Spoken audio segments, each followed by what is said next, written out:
Assalamualaikum warahmatullahi wabarakatuh. Pertemuan kita sekarang adalah pertemuan ke-15 dengan materi perawatan silinder mesin penggerak utama kapal.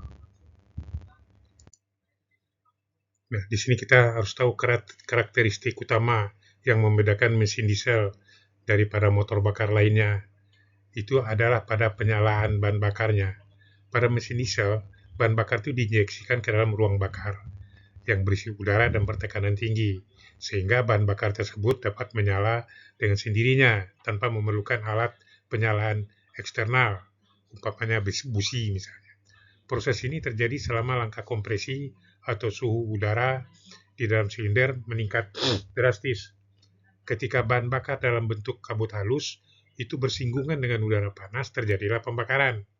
Karena alasan itulah, mesin diesel juga sering disebut sebagai mesin penyalaan kompresi atau compression ignition engine. Salah satu kelebihan utama dari mesin diesel itu adalah kemampuannya. Dia dapat menghasilkan butiran atau torsi yang besar dan konstan pada berbagai tingkat kecepatan. Nah, mesin diesel juga memiliki efisiensi panas yang lebih tinggi, sehingga lebih hemat bahan bakarnya untuk memastikan daya yang sama, ya, guna menghasilkan daya yang sama, serta bisa menggunakan bahan bakar yang lebih murah dibanding dengan bensin. Namun mesin diesel itu memiliki beberapa kekurangan. Umumnya mesin diesel itu lebih berat untuk daya mesin yang sama jika dibandingkan dengan bensin. Setelah itu mesin diesel juga terutama pada kecepatan tinggi cenderung menghasilkan suara yang lebih besar dan kasar. Itu dan harganya memiliki harga awal yang lebih tinggi. Nah, mesin diesel itu dapat diklasifikasikan berdasarkan beberapa hal. Siklus kerjanya, mesin diesel dibagi menjadi 4 tak dan 2 tak. Kalau 4 tak itu dapat dibedakan menjadi jenis pengisapan alamiah atau natural aspiration dan pengisian lanjut atau supercharge-nya yang menggunakan pompa untuk memasukkan udara yang bertekanan. Berdasarkan desain, mesin diesel dapat diklasifikasikan menjadi beberapa jenis, ya, mesin vertikal, horizontal, tipe V, atau radial. Selain itu juga bisa didasarkan pada metode injeksi bahan bakarnya, seperti injeksi udara, itu metode lama, dan injeksi mekanis itu metode baru atau modern. Itu berdasarkan kecepatan. Ada kecepatan rendah, kecepatan menengah, dan kecepatan tinggi. Nah, bagian-bagian dari mesin itu terdiri dari lapisan silinder, ya. Terus kepala silinder, bantalan utama, pena engkol dan bantalannya, terus nozzle, bahan bakar. Terus cincin tora, pena tora, terus katup pemasukan, isap dan buang, ya. Katup pengikat nok, terus batang dorong, terus pegas katup, blok silinder. Nah, blok silinder itu biasa juga disebut dengan karter, plat landasan. Nah, untuk memahami secara keseluruhan, kita perlu mengetahui fungsi dari setiap bagian. Nah, bagian itu dapat dikelompokkan menjadi bagian tetap. Bagian tetap itu adalah bagian yang tidak bergerak dan bagian yang bergerak. Nah, bagian tetap itu berfungsi seperti kerangka pada fondasi utama mesin. Bagian tetap itu seperti misalnya silinder yang menjadi jantung mesin, tempat terjadinya pembakaran. Terus kepala silinder atau silinder head yang menutup salah satu ujung silinder dan menjadi tempat katup-katup serta karter atau crankcase yang menyatukan silinder dan poros engkol serta berfungsi sebagai reservoir minyak lumas. Bagian yang bergerak, ya, adalah komponen-komponen yang mengubah energi panas yang menghasilkan pembakaran menjadi energi gerak. Nah, komponen utamanya itu adalah torak atau piston yang bergerak naik dan turun dalam silinder dan terus-menerus dengan daya hasil pembakaran. Nah, gerak bolak-balik dari torak itu kemudian diubah menjadi gerak putar oleh batang engkol atau connecting rods dan poros engkol atau crankshaft. Nah, komponen itu bergerak lainnya yang penting adalah roda gila atau flywheel yang menyimpan energi untuk menjaga putaran tetap seragam, serta poros knock atau camshaft yang mengatur waktu tutup bukanya katup, ya. Nah, Proses kerja di mesin empata terdiri dari 4 langkah. Langkah pertama adalah langkah isap, di mana torak bergerak ke titik mati bawah. Ya, katup isap terbuka. Udara segar mengalir masuk ke dalam silinder melalui katup isap tadi. Langkah kedua adalah langkah kompresi. Ya, pada langkah ini kedua katup isap dan buang tertutup dan torak bergerak ke atas, memanfaatkan udara di dalam silinder. Nah, proses kompresi ini menyebabkan tekanan temperatur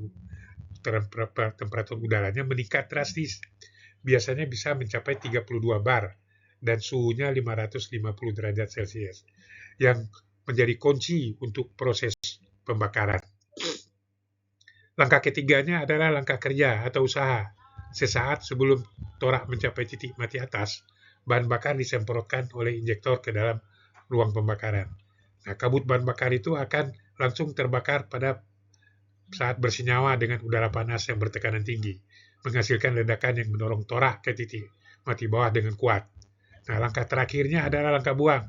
Dari sini, titik mati bawah, ya, torak bergerak naik kembali dengan kondisi katup buang terbuka. Gerakan ini akan mendorong sisa-sisa gas hasil pembakaran keluar dari silinder melalui katup buang. Nah, mempersiapkan silinder untuk siklus berikutnya. Dalam praktiknya, waktu tutup dan buka itu tidak persis terjadi di awal dan akhir langkah torak. Terdapat pengaturan waktu itu di mana misalnya katup isap mulai membuka beberapa derajat sebelum torak mencapai titik mati atas pada akhir langkah buang. Hal ini dilakukan untuk memastikan katupnya sudah cukup terbuka saat langkah isap dimulai. Nah, kondisi di mana kedua katup atau isap dan buang sedikit terbuka secara bersamaan pada akhir langkah buang hingga awal langkah isap itu disebut dengan overlap. Manfaat dari overlapping ini adalah untuk membantu pembilasan ruang bahan bakar dari sisi gas buang dan membantu pendinginan suhu dan memaksimalkan pemasukan udara segar. Ya.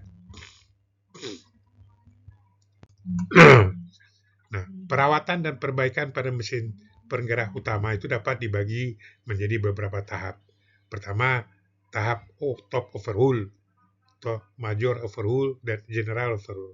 Kalau top overhaul itu tahapan perawatan pertama itu berfokus kepada mesin yang meliputi pembersihan, ya, pemeriksaan dan pengukuran, serta penggantian material pada semua bagian di overhaul, seperti silinder head dan komponen-komponennya. Nah, silinder liner adalah komponen berbentuk tabung yang dipasang pada blok silinder, berfungsi sebagai tempat piston bergerak turun naik. Karena piston bergerak bolak-balik di dalamnya, maka dinding silinder liner akan mengalami kehausan. Dan jika kehausan itu berkelebihan, dapat menyebabkan kebocoran pada kompresi dan penurunan tenaga mesin. Perawatan utama pada silinder liner, ya, adalah pengukuran diameter bagian dalam di beberapa posisi atas dan bawah, kiri dan kanan. Pengukuran itu bertujuan untuk mengetahui, ya, tingkat kehausan dan apakah dinding silinder ini sudah haus secara tidak merata atau menjadi oval. Nah, jika ditemukan goresan memanjang ataupun kehausan melebihi batas silinder liner, itu harus segera diganti. Nah, untuk kepala silinder adalah bagian yang sangat penting, ya, karena berfungsi sebagai penutup silinder dan tempat terjadinya ledakan pembakaran di dalamnya. Nah, perawatan utamanya adalah menjaga agar seluruh ruangan pendingin di dalamnya tetap bersih dan terisi penuh dengan air tanpa ada udara yang terjebak untuk mencegah keretakan. Selain itu, menjaga suhu air pendingin tetap stabil sangatlah krusial, ya, baik saat mesin bekerja maupun tidak. Permukaan, dudukan atau setting pada kepala silinder dan katup juga harus selalu dalam keadaan rata dan bersih. Karena kerusakan kecil pada permukaan ini dapat merusak seluruh unit kepala silinder. Nah, penekanan katup atau rekaram adalah salah satu bagian yang paling banyak bergerak sehingga rentan mengalami kehausan. Perawatan utamanya adalah kita memastikan sistem pelumasan itu berjalan dengan lancar dan cukup Karena gesekan yang terjadi sangat intern, ya, saat sangat intern itu sangat intens, bukan intern, terutama pada mesin putaran tinggi. Kehausan mesin ataupun pada bus dan pin dari rocker arm akan berdampak langsung pada penyetelan celah clearance katup. Nah, jika celah katup tidak tepat, maka efisiensi pembakaran di dalam silinder akan terganggu, yang berujung pada kerugian tenaga mesin. Nah, proses mencabut silinder liner, ya, silinder head, ya. Nah, di bagian top, untuk mencabut silinder head, langkah-langkahnya meliputi menutup seluruh saluran pendingin, melepas pipa bahan bakar, yang merupakan pipa-pipa seperti bahan bakar, pipa pendingin udara star, serta melepaskan baut pengikat dengan hidrolik jack, lalu mengangkatnya secara perlahan dengan overhead crank. Setelah silinder head terangkat, piston dapat dicabut. Prosedurnya adalah dengan membuka pintu engkol atau crankcase door, memposisikan torak parti timah di bawah. Selepas baut pengikat batang torak, lalu mengangkat torak keluar. Nah, dari silinder menggunakan piston lifting tool. Nah, materi kita untuk hari ini sampai di sini. Ya, saya berharap kalian dapat memahami dengan baik. Wassalamualaikum warahmatullahi wabarakatuh.